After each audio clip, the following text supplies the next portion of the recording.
Hello everyone, it's Shane Kanto, your Wasteland reviewer, and I'm moving away from the on-the-tube shows as I notice not a whole lot of people are watching them.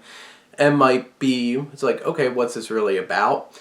So I'm going to be trying to go back to making actual reviews about TV shows that I watch. And it's interesting because my first one up is a quote-unquote HBO Max original, which this was intended for a different network, but HBO Max has been doing a great job of like, oh crap, we need original content, so let's go pick up a bunch of shows from other networks and make them our own.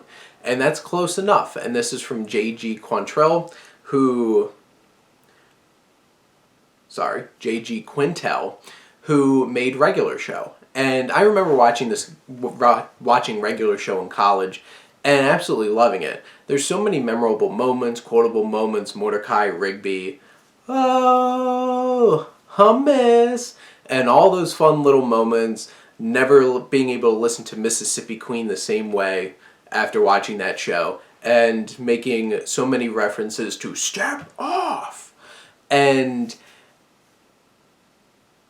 after a while, Regular Show wore thin on me because it really was the same exact formula every single episode, and apparently it did get closer to like actually progressing a story, but I never made it to that point because I'm just like so tired. It was such a hard show to binge because it's just the same thing over and over again.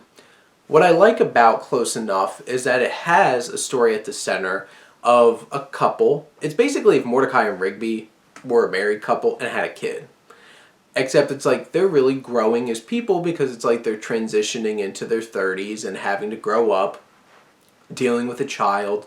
And you have a lot of really good, meaningful themes that pop up throughout this show of its 8 episodes, which are split into 2 episodes apiece. So there's really 16 segments. Close Enough really feels like Regular Show. It has its kick thing at each episode.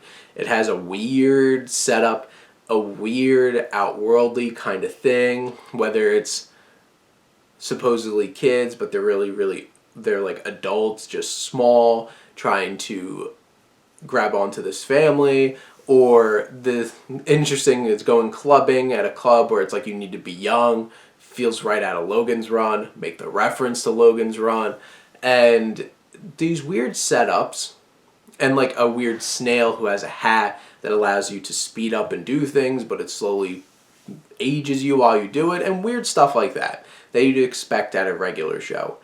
Except at the heart of it, each episode really captures a relationship theme or a parenting theme and an aging thing. And it latches onto it and portrays it in a very interesting way. And I really enjoyed this, and there's progression with these characters. Is it more or less Regular Show? Yeah, except it has a little added on in terms of themes and building towards an actual point. But, so like, is it the most original thing? Not really. It feels like if you like Regular Show, you'll like this show. And I enjoy Regular Show, and I enjoyed this show. I got a lot of laughs. I thought it was pretty clever. They have a lot of fun. And like, J.G. Quintel is the main character, the male lead of this. It sounds just like Mordecai. And Jason Mantzoukas, so great in this. Absolutely love him. He's really funny, especially from The Good Place playing Derek. And then watching Brooklyn Nine-Nine recently and him being Pimento, and he really does a great job in this show as a fun side character. But like the main characters of Gabriella Walsh, Kamiko Glenn, and then J.G. Quintel and Jason Mantzoukas, like they really sell the show, and it's great vocal performances. There's a lot of fun cameos, and you'll recognize some voices. But in general, it's a fun time, and it's a small investment. It's like 8 25-minute episodes, and then you're done.